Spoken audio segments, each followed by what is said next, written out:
Bienvenidos hermanos inmobiliarios, soy Leandro Pietronave Spinelli, otro miércoles de hermanos junto a mi hermano y socio, Hernán Pietronave Spinelli. Bienvenidos a todos, programa número 20 de Hermanos Inmobiliarios, y en este programa número 20, además de agradecerle a cada uno de los que está del otro lado mirándonos, vamos a invitarlos, Steve Riel los invita a la primera exposición virtual de la construcción. Expo Construir Argentina Virtual del 27 al 30 de octubre, Ernie, las principales 300 empresas de la construcción, proveedoras, exponen sus productos y servicios. Y bueno, tenemos que invitarlos, ¿no? Sí, vamos a ver el tape. Siempre quise decirlo eso, ¿eh?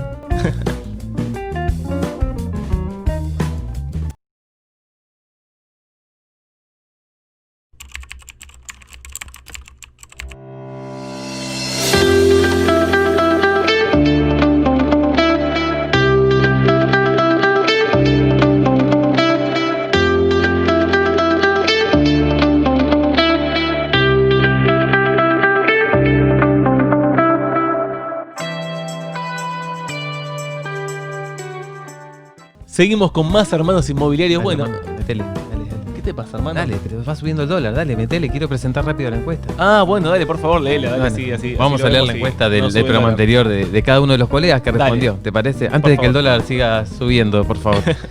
Y decía la encuesta, ¿crees que tenemos que empezar a pensar los metros cuadrados en pesos, como lo dijo la ministra Bielsa? Bueno, primera respuesta tenemos acá de un hermano inmobiliario, en este caso Pedro Sí, sí. Butafoco, y dice, le respondería, cuando la inflación sea un 3% anual, hablamos, ahora no.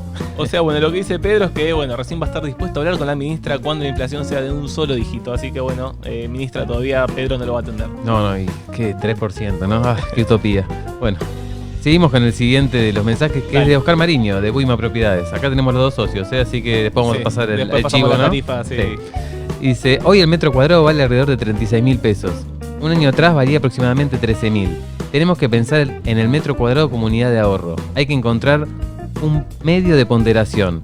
Y ese es el desafío que tenemos los actores del sector inmobiliario. Bueno, Oscar nos habla de un desafío nuevo, de comenzar a pensar el metro cuadrado como unidad de ahorro. Exactamente. Bueno, y vamos con la próxima respuesta. En este caso tenemos a, bueno, un hermano inmobiliario, panelista de este Sí. programa. Y Bostero saludo le también, ¿no? mandamos. En esa foto está en la bombonera. Bueno, dice, en la situación actual y el contexto del país que estamos atravesando es algo inviable.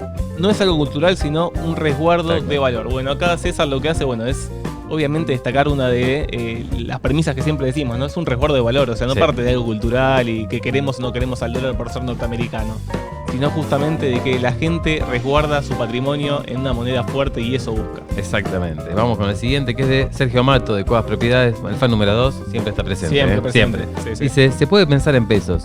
En los pesos suficientes para comprar los dólares necesarios para el día de la escritura. Y termina con una risa del mensaje que nos envía, que realmente, en todo chiste, la verdad que estuvo muy pícaro el mensaje. Estuvo muy bueno. Sí, muy bueno. Excelente, Sergio.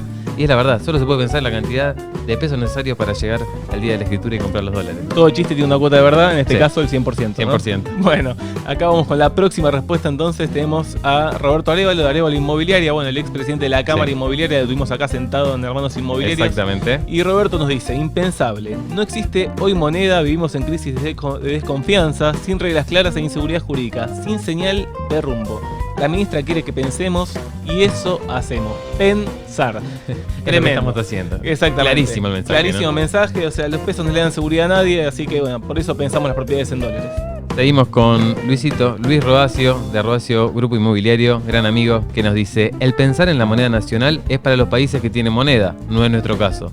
Bueno, acá Luis, claro, el peso argentino no es una moneda. Conciso, contundente como Exactamente. siempre, así que bueno, vamos con la próxima respuesta. En este caso, Liliana Ferraza de Sí. Ferraza Propiedades dice, creo que es imposible tasaría las propiedades de la ministra en peso. Bueno, Bien, Liliana acá dice que si va a aferrarse a propiedades la ministra, ella le tasaría. Tasadora, oficial. Ella va a ser la tasadora oficial de sus propiedades. Grande Lili con el mensaje. Y vamos con el último de los mensajes, que es de Ernesto Ziegler, de Ziegler Propiedades, que nos dice: primero necesitamos estabilidad política con leyes y decretos urgentes para activar el trabajo genuino. Basta de leyes y decretos que favorecen a la clase política. Eso genera inseguridad jurídica, inflación y todos nuestros males.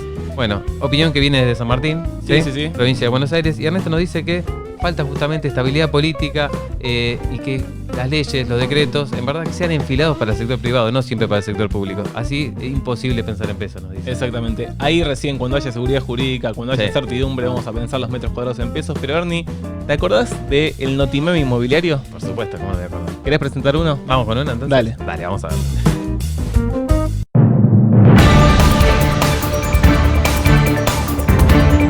La ministra Videsa presentó su declaración jurada. Dentro de su patrimonio, la ministra de Desarrollo y Hábitat declaró la titularidad de 10 propiedades a un valor de 240.000 pesos en total. Sí, escucharon bien, 24.000 pesos en promedio cada propiedad. Desde Hermanos Inmobiliarios lanzamos la campaña para que las propiedades de los funcionarios públicos estén disponibles para la compra al valor que ellos declaran y, claro, obviamente, en pesos.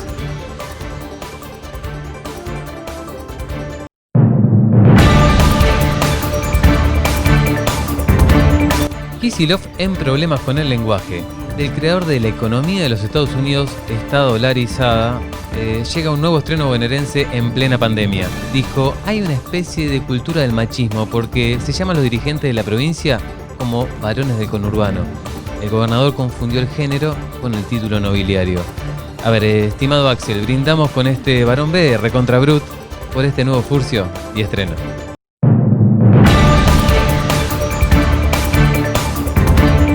Benjamin Franklin arrestado en el centro porteño. La versión azul del prócer norteamericano fue esposado por la gendarmería en plena calle Florida. Antes de entrar al calabozo, Franklin usó una de sus más célebres frases: aquellos que pueden dejar la libertad esencial por tener un poco de seguridad temporal no merecen ni libertad ni seguridad. Apresado Benjamin, está claro que no te merecemos.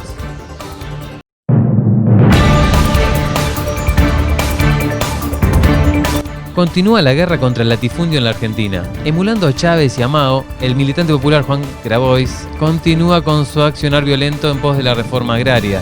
Por su parte, el jefe de gabinete Santiago Cafiero puso en duda la ilegalidad sobre la toma de tierras. Desde Hermanos Inmobiliarios le pedimos a Dios, o mejor al Papa Francisco, que hablen con su enviado para que deje de apropiarse de lo ajeno. Argentina necesita tranquilidad social.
La fianza de los corredores inmobiliarios. Te financiamos la garantía y el depósito hasta en 18 cuotas.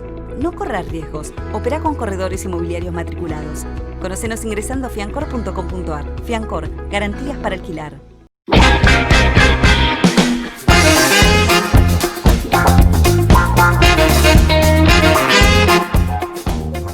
Nuevo bloque de Hermanos Inmobiliarios y estoy solo en el estudio para presentarles la sección que todos esperamos los miércoles. Vamos a descubrir historias inmobiliarias, historias de propiedades, terrenos, casos emblemáticos que quedaron en la memoria colectiva de la sociedad, historias que incluyen causas judiciales, crímenes, corrupción y curiosidades. Este episodio, 20 historias inmobiliarias. Hermano, por favor, bájate de ahí. Tranquilo, hermano, no me grites que me acabo de levantar una siesta. Y a ustedes los invito a que la próxima vez que caminen por la 9 de julio, levanten la vista. Vamos a ver esta historia inmobiliaria.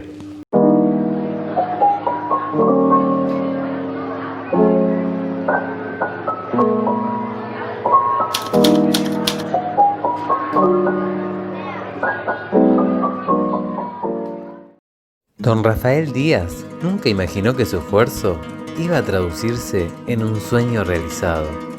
Terminaba el siglo XIX, él tenía tan solo 15 años, era vendedor en una mercería de la calle Chacabuco y a la noche dormía sobre el mostrador del negocio.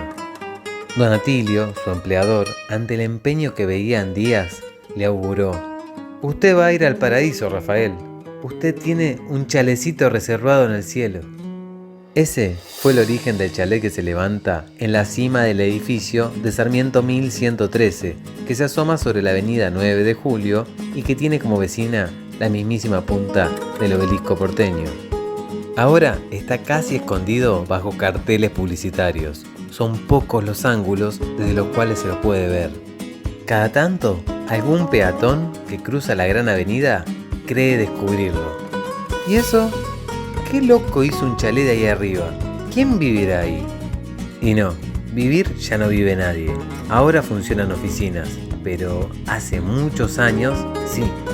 La idea de tener una casita en el cielo obsesionó a don Rafael. Y no quiso esperar hasta la otra vida.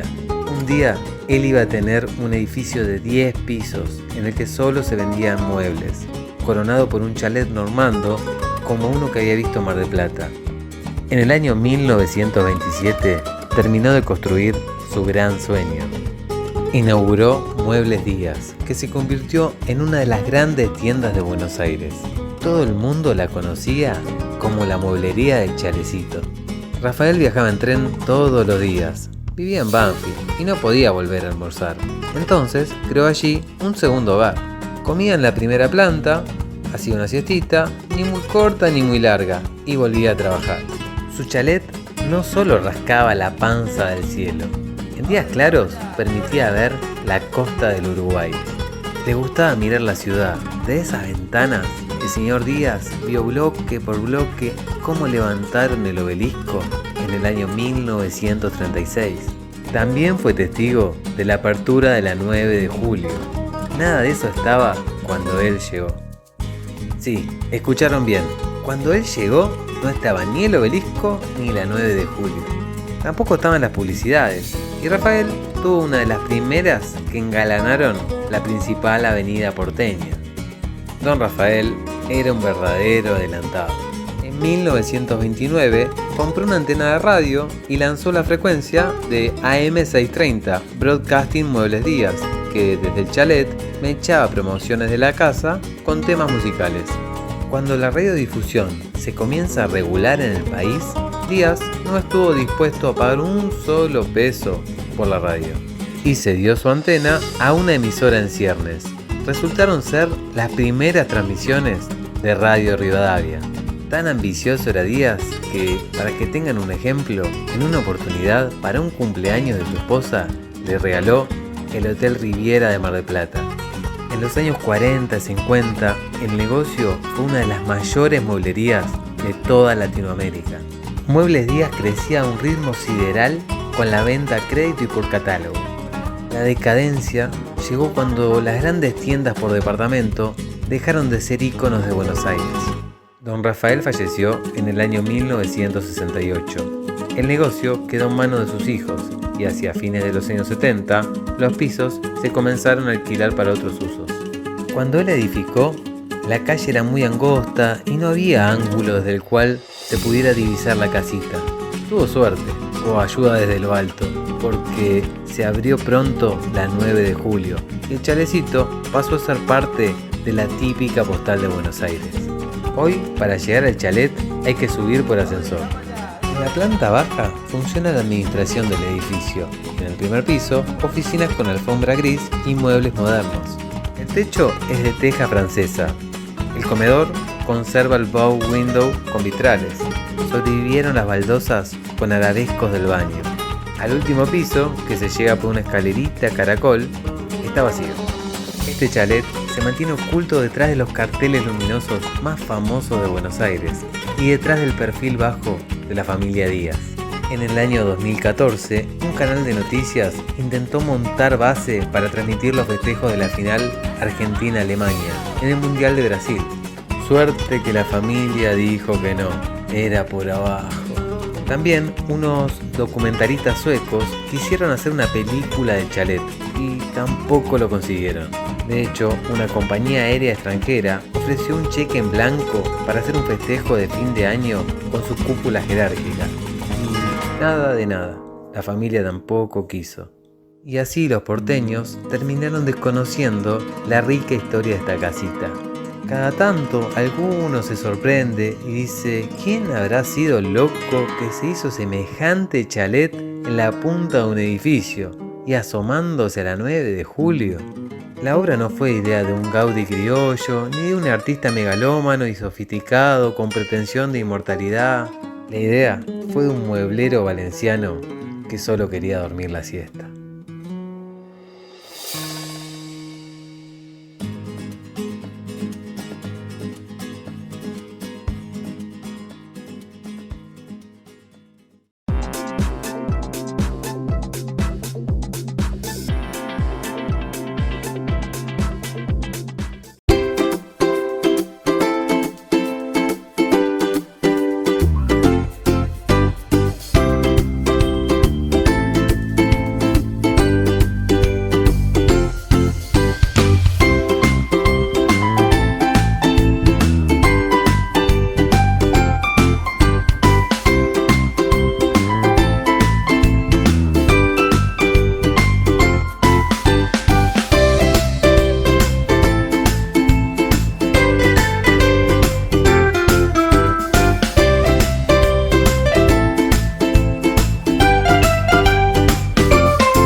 Fiancor. La fianza de los corredores inmobiliarios. Te financiamos la garantía y el depósito hasta en 18 cuotas. No corras riesgos. Opera con corredores inmobiliarios matriculados. Conocenos ingresando a fiancor.com.ar. Fiancor. Garantías para alquilar.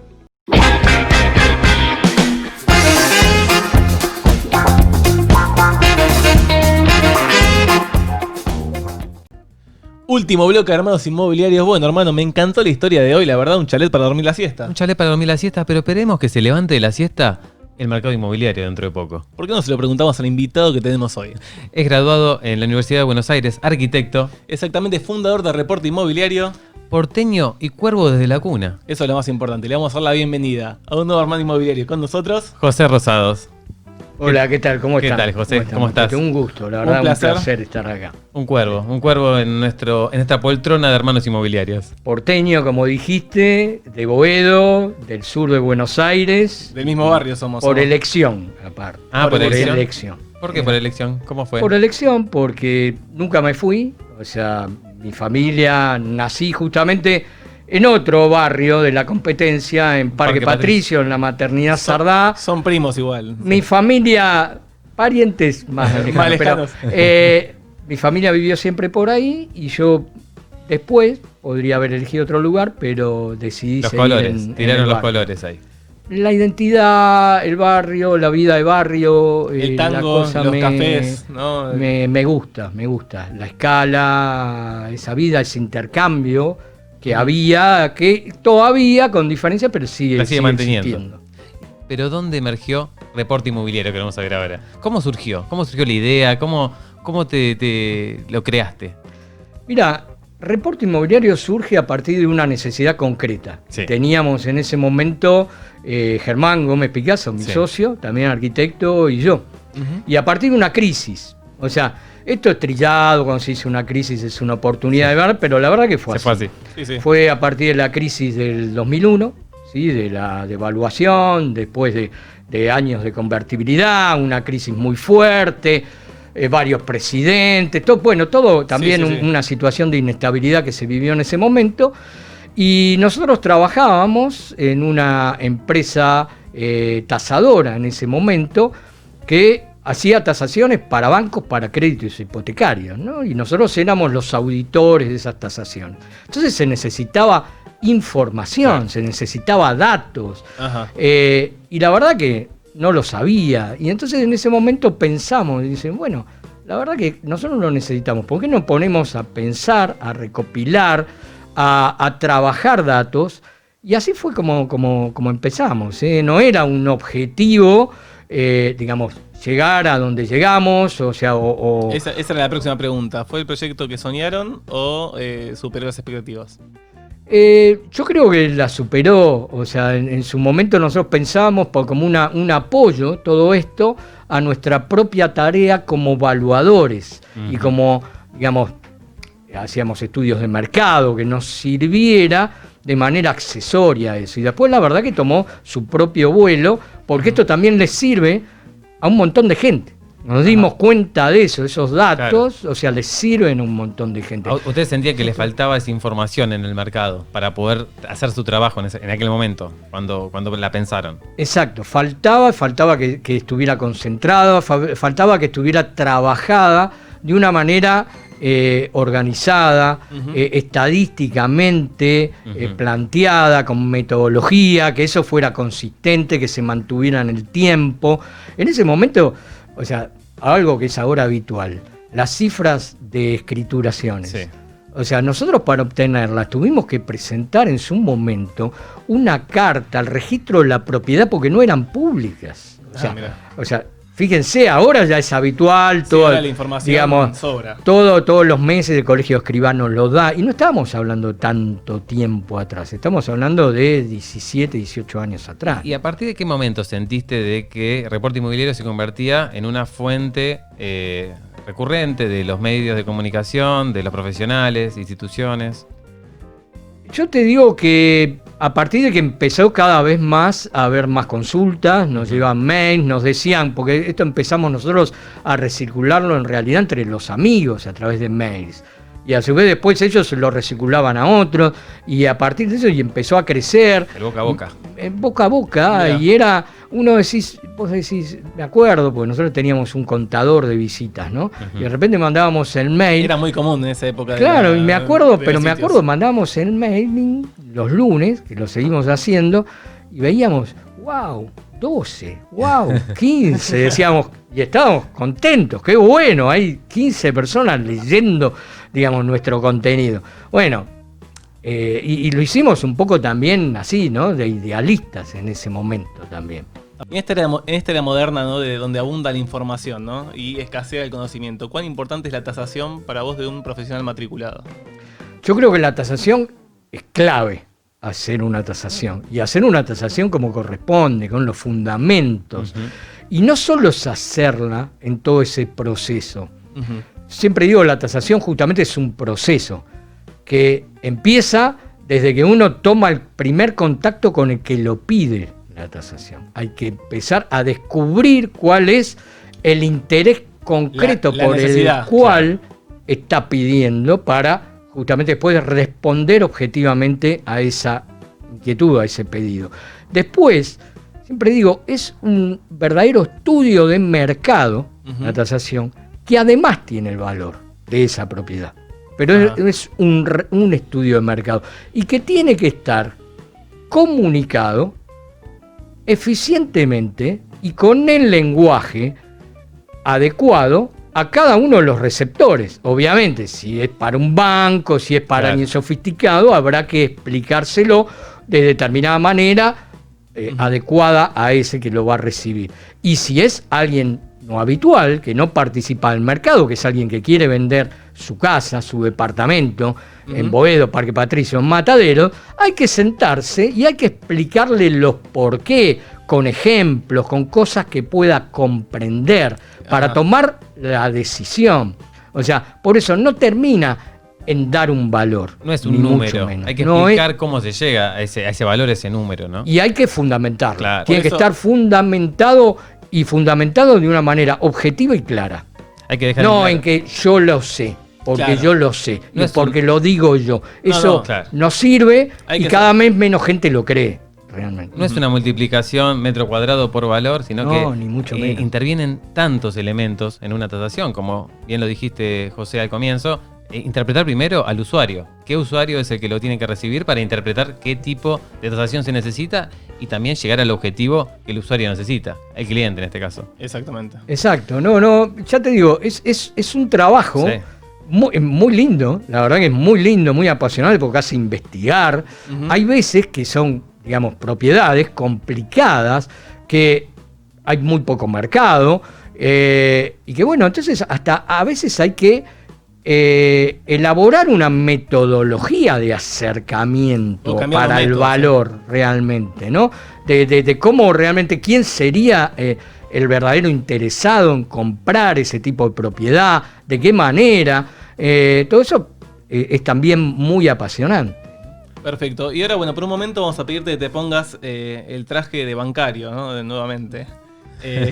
Fui bancario. Fuiste bancario, fui ¿no? bancario. Te investigamos por eso, sabemos que somos... Esto es una producción, hermanos Pero inmobiliarios. que le Muy cuente la bien. gente, que le cuente la gente. Contale un poquito a la gente antes de hacer la pregunta, así de que trabajaste en el Banco Central, ¿es así? Trabajé en el Banco Central y me sirvió mucho. En ese momento estudiaba arquitectura y estaba en la Gerencia de Investigaciones Económicas. Estaba rodeado de economistas y la verdad que yo no tenía nada que ver con ese palo, ¿no? Yo pensaba en diseño, pero bueno, como trabajaba con ellos y tenía que hacer estadísticas, estaba en el sector construcción, justamente llevaba estadística de construcción, por osmosis algo aprendí y la verdad que eso me sirvió mucho después para trabajo de reporte inmobiliario. La verdad que estoy muy agradecido a esos años que pasé en el Banco Central, aprendí mucho, gente muy buena y muchos de ellos son hoy economistas reconocidos y la verdad que salieron de ahí del Banco Central. Bueno, y ahora te ponemos de nuevo. Volvé a la pregunta, Vamos esa a ver. que le va a poner un poquito El traje de frío. bancario, ¿eh? Sí. Traje de bancario central, y la pregunta es, ¿qué opinan tenés sobre las últimas medidas que tomaron desde el Banco Central en relación al tipo de cambio? Mira, yo creo que no importa que la tome el Banco Central o quien lo tome, o sea, digamos, vos juzgás las medidas a partir de los hechos, a partir de lo que provoca. Los efectos. La consecuencia. Y las consecuencias. Y obviamente estas medidas no lograron, creo que el objetivo que estaban buscando, ¿no? Porque si era justamente de que aquietar el tipo de cambio, llevar a que haya estabilidad, obviamente no lo lograron, ¿no? Entonces, la verdad que no se puede opinar positivamente, ¿no? De que haya logrado. Yo creo que al contrario, porque creo que cuando vos aplicás una medida, esa medida no tiene efecto o tiene el efecto contrario, te vas quedando sin municiones y entonces después vas perdiendo confiabilidad. La próxima medida que tomes es ¿y por qué en esta voy a creer si la anterior no te dio resultado? Entonces, credibilidad, confiabilidad, y para eso es la próxima pregunta también, que tiene que ver con que salió un informe de la Oficina Anticorrupción hace poquito, que tiene que ver con que el presidente del Banco Central, Miguel Ángel Peche, exponía en su declaración jurada la tenencia de $258.000, de los cuales 203.000 los tenía en efectivo, vulgarmente, para que se entienda, en el colchón los tenía. Entonces, tenemos que preocuparnos los argentinos si el presidente del Banco Central tiene debajo del colchón el dinero y no confía en el sistema bancario. Y yo creo que no tendríamos que tampoco preocuparnos, cada uno, y tenemos que aceptar esto, que tiene que tener la libertad de elegir qué hacer con algo que es de su propiedad. y más si lo tiene. Obviamente no Qué es buen el concepto. ejemplo, Claro. ¿no? Porque si por un lado vos estás diciendo, o por lo menos en el gobierno se está diciendo, vayamos a instrumentos en pesos, no hay que apostar al dólar y demás, y después resulta que no. Es un poco practica lo que predicas, Claro. ¿no? Haz lo que Y yo en digo, pero no realidad, lo que yo hago. exacto, en realidad no es lo que se está Así demostrando, ¿no? Pero creo que igualmente tenemos que empezar también a eso, ¿no? A respetar un poco que cada uno tiene derecho a que con su propiedad hacerlo y lo tenemos que aceptar. O sea, si Exactamente. alguien quiere tener dólares y los quiere tener los dólares quieto en donde sea, tiene Totalmente. todo el derecho, en la medida que obviamente no venga del fruto de un delito, Claro. ¿no? Obviamente. Y con respecto al cepo, ¿cómo crees que va a afectar al mercado inmobiliario? ¿Espera un escenario como el del 2011 y 2015? Yo creo que ya viene afectando y yo creo que sí, que va en ese camino, incluso agravado, porque si ves el resto de variables, o sea, son todavía mucho más negativas las actuales que las que existían. Claro. En el ese- contexto cuando se implantó, Nivel o de sea, actividad, las reservas, PBI. la reserva de dólar es El menor, el punto de inicio es mucho, es mucho menor, venís de una recesión muy profunda, venís de devaluaciones importantes y una tras de otra, Inflación. tenés todo el contexto recesivo y tenés encima lo provocado por la pandemia, el aislamiento, o sea, la verdad que el contexto, las variables no ayudan para nada, no lo ayudan. peor. Ujú. Y al comienzo del programa, nosotros respondimos una encuesta que hacemos cada programa, y el programa anterior hacía referencia a que la ministra Bielsa dijo que hay que empezar a pensar en los metros cuadrados en pesos. ¿Qué opinas con respecto a esa declaración de la ministra? ¿Lo podemos pensar en pesos? Sí, o sea, lo que pasa es que el tema uno tiene que hablar, o sea, una cosa es lo ideal, una cosa son los deseos y otra es la práctica. Digamos, entonces, Está claro. sí, para todos nos gustaría, ganamos en pesos, entonces que el peso... O sea, lo que hay que pensar, y justamente alguien que está desde el gobierno, lo que tiene que pensar es en fortalecer, si quiere, que justamente pensemos en pesos y todas las operaciones ahorremos en pesos, en fortalecer el peso como moneda. O sea, ¿cuáles son las funciones de una moneda? Esto está ya trillado, pero que tiene que servir unidad de medida, reserva de valor y medio de pago. Excelente. En el mercado inmobiliario no funciona así y en múltiples cosas. O sea, en la vida diaria tampoco funciona así. Exactamente. O sea, el argentino no toma decisiones pensando en ahorrar en pesos porque sabe que no es reserva de valor. El que se queda en pesos sabe que con esos pesos, dentro de 3 meses va a poder comprar menos que si lo compra ahora o si busca otro resguardo que lo respalde. Entonces, Sí, sí, claramente. trabajemos realmente por fortalecer eso y después podemos llegar a pensar en que haya instrumentos en pesos, en que el mercado inmobiliario se especifique, porque también no es una cuestión de capricho, Sí, no es porque no es cultural. una cuestión de que se haya adoptado esta moneda por capricho, que sea cultural. No, hay razones económicas que Claro. avalan que justamente lo uses como unidad de medida y como medio de pago, y por lo menos como unidad de medida y también ahora como medio de pago ante la restricción de obtener dólares, ¿no? Bueno, y ahora yendo más al mercado de compraventa más específicamente, ¿cuánto crees que deberían caer los valores de la propiedad o estimás en relación justamente a que haya un volumen de operaciones más respetable, digamos, o sea, en pos de eso? Mira, es difícil uno decir cuánto tiene que bajar o no bajar, eso Está eso claro que- son las fuerzas justamente interactuando en el mercado realista, pero está claro que a partir del número que hay de compraventas que cayó, y esto no es ninguna novedad, Sí, sí. es porque el precio no ayuda a equilibrarlas en un número más alto.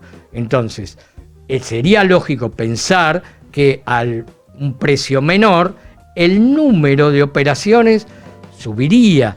Pero la verdad que dentro de este contexto tan incierto, es difícil decir si aún con determinadas propiedades, con una rebaja muy sustancial, del otro lado habrá realmente interesados. A ver si hay validación o no. Exacto. Si la Entonces, demanda es el único elemento que la demanda necesita para poder realizar la compra. Porque hay tantas variables que juegan en este contexto que hacen dudar mucho antes de invertir. Exacto, es muy difícil hoy porque justamente las operaciones se están dando más que nunca en aquel que tiene o con aquel que tiene los dólares ya físicos. O sea, no es que acá vamos a recurrir ni un crédito, hay que imaginarlo, no existe. ni alguien que lo va a ir ahorrando. Es alguien que ya los tiene. Entonces, ese que ya los tiene, ¿por qué va a sacrificar, en este contexto, liquidez en dólares por inmovilizarme en un inmueble si no tiene la necesidad?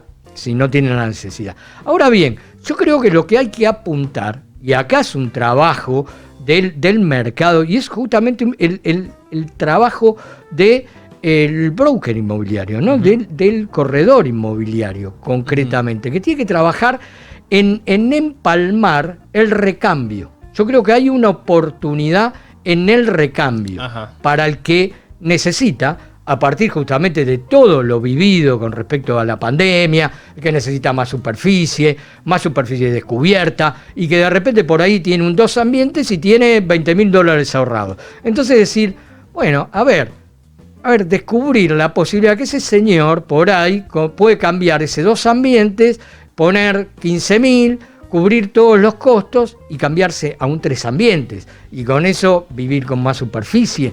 Entonces, creo que por ahí viene realmente el trabajo que hay que hacer. En realidad, primer vivienda, inversor, seducirlo hoy dentro de este contexto, eso es más difícil. Hoy está muy difícil. Y hace poquito, de reporte sacaron en La Nación un informe con respecto a la caída comparando agosto 2019-2020, ¿sí? La caída interanual, por lo menos en promedio, de la ciudad de Buenos Aires en los precios de oferta. Coméntanos un poquitito a la gente que nos mira cuál era el resultado de ese informe. Exacto. Nosotros eso, para ser precisos, venimos haciéndolo desde el año 2008 de manera trimestral, con la misma metodología. O sea que son inmuebles homogéneos, departamentos usados de 2, 3 ambientes, en una cantidad que está establecida metodológicamente mínima por barrio y que tiene que respetar las mismas características para que estemos comparando siempre lo mismo. Y comparamos siempre valor de publicación. O sea, el asking price. Ahí no hay. El primero, el transparente, es con el que yo salgo a buscar a un interesado también, que hay que tener en cuenta eso. Esa es la primer señal que estoy dando, ¿no? Bueno, de esa manera hacemos estos relevamientos. Lo que dio agosto del 2020 con respecto al 2019, en promedio en la ciudad de Buenos Aires, es una caída de un 14% en ese valor promedio de publicación. Diferente por barrio, fue la caída, en algunos más, algunos menos, pero 14% en ese asking price. O sea, esto es número contra número con la misma metodología. Bien, y esto, bueno, decías que era la tendencia sobre el mercado de usados, específicamente ahora yendo a las propiedades a estrenar. ¿Crees que van a ser la punta de lanza para cambiar justamente el paradigma de precios a partir de lo que es el costo de construcción? Creo que debería, que sería lo más directo, porque obviamente acá nadie lo puede negar. O sea, el dólar, pensemos, hagamos un número, ¿no? Hagamos números. En abril del 2018 estaba a 20 pesos. Sí. Hoy está casi quedó. 200, o sea, digamos, pongamos 195. El famoso dólar bicentenario tenemos ahora. Claro, se multiplicó por ¿cuánto? 10 veces. 10 veces. Entonces, el costo de construcción, desde esa época, no aumentó 10 veces. O sea, esta es la realidad. No se multiplicó por 10. Hay un diferencial. O sea, el costo de construcción en dólares cayó, históricamente es de los más bajos de los últimos 20 años. Entonces, obviamente, en los nuevos proyectos que comiencen ahora y que esté traducido esa baja de costo de construcción en el valor final de venta, debería eso ser, justamente por valor de reposición, la señal para los departamentos usados. Exactamente. También. ¿Y crees que esa foto de este bajo costo de construcción se va a mantener durante la película? Yo creo que ya se viene manteniendo, porque ya venimos con una baja del costo de construcción desde hace 1 año y medio. No de estas magnitudes, pero ya es una baja considerable con respecto a la que era el primer trimestre del 2018 y que no se reflejó. significativamente en el valor de venta. Entonces, yo creo que sí, que, digamos, respondiendo concretamente a tu pregunta, no sé si en la misma magnitud, pero que sí todavía hay un recorrido y va a haber un recorrido hacia adelante entre devaluación y cómo va a evolucionar el precio del costo de construcción en pesos. Y acerca de estas obras en proceso, recientemente la Cámara de Construcción advirtió que hubo problemas de abastecimiento, ¿no?, con respecto a materiales para cubrir la demanda. ¿Crees que esa incertidumbre justamente con respecto al stock va a generar alguna desventaja así en lo que es esta baja del costo de construcción por falta de stocks? Y sí, es un problema esto que está ligado obviamente a lo que hablamos de entrada, a la decisión del Banco Central, al tipo de cambio, a cómo se toman las decisiones en Argentina. Claro. O sea, yo creo que es un problema. Yo recuerdo, volviendo justamente también a la historia y al Banco Central, y porque después trabajé arquitecto también en el Banco Central, una obra con hiperinflación en el Banco Central. Un contexto complicado. Estábamos construyendo restaurante para los empleados del banco. Estaba la obra prácticamente lista. Lo que nos faltaba era un termotanque de alta recuperación.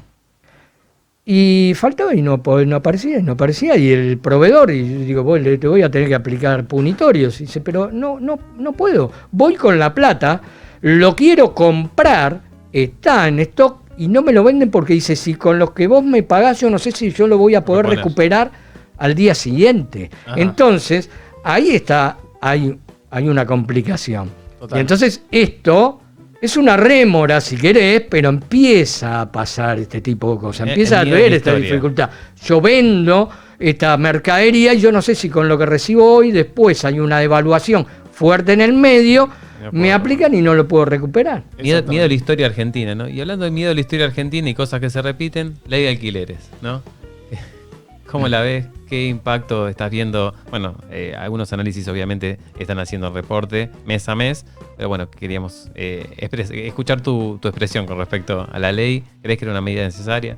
No, lo advertimos antes. La verdad que lo advertimos antes, aquí nos escucharon, incluso en ese momento, a los que estaban atrás de la ley, en algunas reuniones, que no conducía a una mejora para nadie, ni para el propietario ni para el inquilino. Que era un mercado, que es un mercado que se viene funcionando bien, acordando las partes, y que sí, obviamente, hay problemas, en algunos casos hay problemas y hay que recurrir a la justicia o lo que sea, pero que no es mayoritariamente. Son mínimos. Son menores. Son mínimos. Entonces, la verdad que justamente el efecto que generó es lo que nosotros pensábamos. O sea, esto iba a generar, o bien, hay dos cosas, digamos, como un ejemplo. Nosotros hasta el 20 de marzo salíamos a la calle sin barbijo, despreocupados, no teníamos ningún problema, perfecto. Apareció la pandemia, nos dijeron que podíamos tomar, o sea, primero teníamos que tener una actitud, quedarte adentro, no salir. Después la otra era, cuando salir con precaución. Acá con la ley pasó lo mismo. La reacción, digamos, llevada al propietario. Propietario que dice, la verdad que con esta nueva regla de juego, que sería la ley de alquileres, que sería la pandemia, yo no quiero salir al mercado de alquileres. Lo retiro y lo pongo a la venta. Y si no, si voy a salir, me voy a proteger. En lugar de ponerme el barbijo, voy a subir el precio. Bueno, en consonancia con eso, en el programa 18, hoy estamos en el 20, analizamos los últimos 5 julios, o sea, de 2016 a 2020, y en julio de 2020 fue por primera vez que el precio de los alquileres en la variación mensual superaron la inflación. ¿Crees que la ley de alquileres puede haber impactado en esta medida principalmente? ¿O a qué se puede atribuir esto? Yo creo que hay todo un combo, el contexto también, pero sí, obviamente. Nosotros también, en la última medición que hicimos de alquileres en GBA, nos dio el último trimestre, o sea ahora, un aumento trimestral del 11%. Mirá. Cuando anteriormente los aumentos estaban en el orden del 5 o 6%. Claro. Este último, en el cual estaba involucrado a partir de julio, la nueva ley, fue el del 11%. O sea que hay una explicación. Cambió la regularidad. ¿Y en el índice de oferta?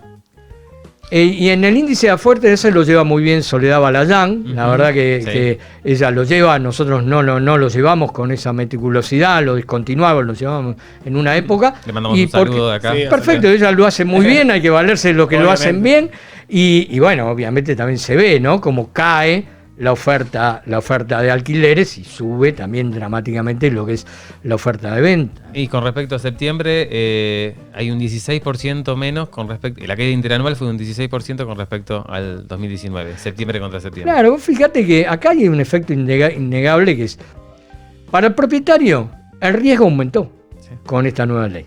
¿Por qué? Aumentó el plazo, la calidad, las garantías teóricamente es menor, ¿sí? De la que tenía antes. Porque o por lo menos está restringida la libertad en algún punto. Es un índice incierto para él y para nosotros. No se saben, es una actualización anual. Que ahí hay una pérdida financiera. Claro. O sea, quieran o no, o sea, ahí está. Entonces, la verdad que hay otro actor que va a tener que participar en el caso de un desalojo, que es la FIP. O sea, entonces eso alargaría el proceso de un desalojo, lo duplicaría prácticamente. El Banco Central, actor con el índice también de actualización. Exacto, y entonces hay un montón de cuestiones que antes no estaban, entonces el riesgo es mayor. ¿Qué pasa cuando hay un riesgo mayor? O sea, un mayor grado de cobertura. Aumenta la renta. O no lo asumo, ese riesgo, me voy, me escapo, o si lo voy a asumir, me voy a proteger mejor.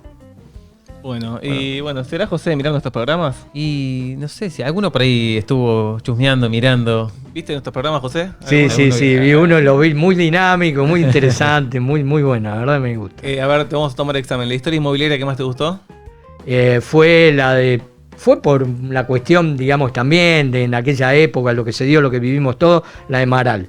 Por la situación. El Maral de Olmedo, ¿no? El Maral de Olmedo. Cómo pegó, porque la verdad emocionalmente, ¿no? Cómo pegó la sociedad aquel momento, ¿no? Exacto. Y también eso está bueno porque como a veces lo ligado, ¿no? Lo emocional al inmueble, al espacio, ¿no? Y eso es lo que uno tiene que ver. O sea, las cosas, como uno liga la nostalgia de las paredes, vivencias a espacios, a lo que ha vivido, las asocia con determinadas circunstancias. O sea, justamente, mirá de qué cosas estamos hablando, de lo que tiene valor los espacios. Pero bueno, ahora en la última pregunta vamos a ponerlo así, en brete. Porque en emocionalidad, justamente. En emoción y a ver qué decisión toma. A ver si es un cuervo de ley, ¿no? Vamos a ver.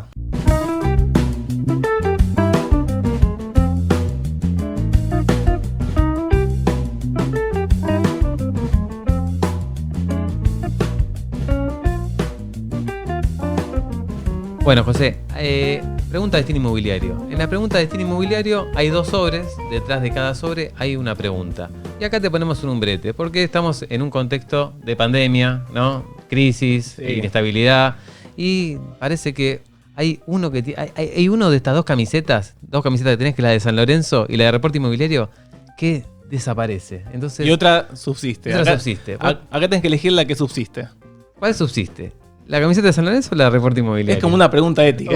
Es difícil, ¿no? Es difícil porque, bueno, obviamente yo... En el bote entra uno solo. Claro, ya me pone en un problema digamos, cultural. Obviamente los dos forman parte de mí, ¿no? Como dijo el Papa Francisco, o sea, de San Lorenzo forma parte de la identidad. Desde luego San Lorenzo es parte de mi identidad, así como hablamos de ser porteño y demás. Y la verdad que también Reporte Inmobiliario, lo que construimos con Reporte Inmobiliario forman parte de mi identidad. Entonces la verdad que no me puedo disociar. José, acá somos claros, tenés que elegir uno de los sobres, no tenés opción, no importa. Con alguno te vas a tener que pelear acá. No. Es un juego, sinceramente, es un juego. Y bueno, yo sinceramente, o sea, yo nací de San Lorenzo, sigo de San Lorenzo, moriré de San Lorenzo, creo, es algo que uno lleva adentro y bueno, no sé. Está bien, no, igual. Pero es lúdico. Y vamos la verdad que no me esperaba esta, me pusieron realmente en una cuestión que... Las otras pasaban. Las otras preguntas pasaban, esta es complicada. No, pero es difícil escindirse, realmente, vos como una cosa así, como decir, digamos... Sí. La identidad que te divide. Acá sacamos la objetividad, ¿viste? En la pregunta. Esto es subjetivo. Fuimos al corazón. Y vamos a ver la pregunta entonces que viene con San Lorenzo. Que dice, San Lorenzo es nuestro club, el de los tres que estamos acá. Y para los que no son futboleros, vamos a decirle, es el equipo más grande de la Argentina. ¿Estás de acuerdo, José? Del planeta. Ah, del planeta, bueno, perdón, del mundo. universo. Distinto. Y es el distinto. Bueno, si San Lorenzo es efectivamente la Argentina y su director técnico fuera el ministro de Economía, ¿sí? Argentina, San Lorenzo, ministro de Economía, director técnico, ¿a qué DT elegirías para encauzar la economía del país? Hay opciones. La primera de ellas es un estratega cerrado y efectivo como Bausa, un lírico y goleador como Pellegrini, o un motivador que maneja bien las expectativas como el Bambino Veira. No, yo creo que hace falta, bueno, yo también, viste, no podés disociarte del manejo futbolero, de cómo... Pero yo creo que hace falta alinear confianza, expectativas, y yo me inclinaría por Pellegrini. Bueno, mira. con un lírico. Por Sí, pero... Jugaba bien, pero jugaba bien, pero había trabajo atrás, había convencimiento, había, digamos, una vocación de saber de lo que se hacía y de equipo. Ajá. Digamos, yo creo que ahí había una solidez de equipo. Y nos hizo ganar Sabía- la primera Copa Internacional. Sabía a qué jugaba Qué lindo y jugaba ese convenció a los grandes jugadores que jugando en equipo podían conseguir grandes cosas. Y yo creo que lo que nos falta a los argentinos es eso, es salir, es convencernos de que hay que jugar realmente en equipo y no unos contra el otro, o irme a la defensa y tratar digamos, de que no me hagan goles y ver cómo contraataco. Total. Y tampoco la pura motivación, digamos, que todo lo vamos a conseguir y bárbaro, qué bueno, que también es bueno, pero creo que por eso más equilibrado. Y hablando de fútbol directamente, ¿el equipo de Pellegrini el mejor de los últimos 20 años? Yo creo que uno de los mejores, sí, me gustaba, iba seguro a verlo. Lindo. Jugaba Se bien. disfrutaba. Sí. Se disfrutaba ese equipo. La verdad que lindo equipo. Él y bueno, y el campeón del 95. Pero eso, claro, ya son 25 años. No nos poquito. olvidemos del 2014 de la Copa Libertadores, por favor, que esta la tenemos acá, No, ese fue un gran Un hito. triunfo, un gran logro a nivel de campeonato. Por ahí, obviamente, no era el mejor fútbol que hemos tenido, pero obviamente Efectivo. sí digamos, el logro que no teníamos. ¿Y José, de cuando eras chico, el mejor equipo? Uf, ¿Los Matadores? y tuve la suerte de... ¿Los viste? Sí. No, era muy chico. Tenía algún recuerdo, tenía 8 años con los Matadores, pero sí, obviamente, pobre, el Lobo Fischer falleció. Yo cuando jugaba Hace en poquito, las ¿verdad? macetas en el patio de la casa de mi vieja y rompía las plantas, todo eran goles del Lobo Fischer. Eran todos goles del Lobo. ¿No? Con goles del Lobo. El 72, o sea, los tengo muy, muy fresco, grandísimos jugadores. La verdad que ¿Qué? había grandes equipos también. Gran material técnico había en ese momento. Grandes equipos, sí. Armamos por lo menos la sección cuerva. Al Sí, final. un poquitito, Un poquitito hablar de me fútbol, echamos ahí. Que uno se relaja. Bueno, José. Bueno. Pero forma parte también de identidades, forman parte de espacios, forma parte de las dinámicas barriales, es algo cultural y es algo que hay que rescatarlo, ¿no? Creo que hay que rescatar este espíritu de fútbol ligado al barrio, a espacios y demás. Bueno, clarísimo, José Rosado. Impecable, gracias. Impecable invitación. por la verdad que toda la información. un honor haberte tenido acá. No, gracias a ustedes, fue la verdad muy ameno, espero Bueno. que también les resulte así a los televidentes, ¿no? Que lo vean. Bueno, muchas gracias, José. Bueno, pero nosotros tenemos que seguir trabajando. Seguimos a seguir trabajando y vamos a cerrar con la encuesta del próximo programa para cada uno de nuestros colegas. Y la encuesta, hermano, dice...